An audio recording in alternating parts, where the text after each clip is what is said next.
رسميا قرعة دور الثمانية من دوري أبطال أفريقيا خلاص خلصت وأعلنوا عنها.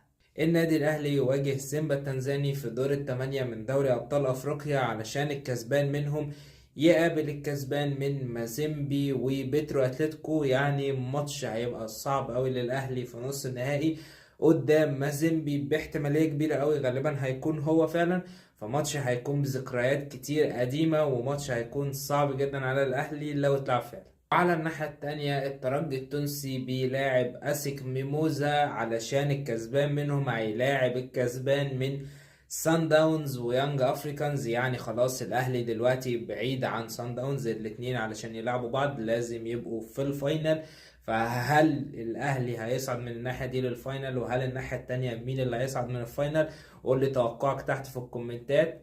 بس كده كل اللي في الفيديو النهارده، اعمل لي لايك وفولو عشان تشوف اللي جديد عن فيفا عن الكورة عن الفانتسي.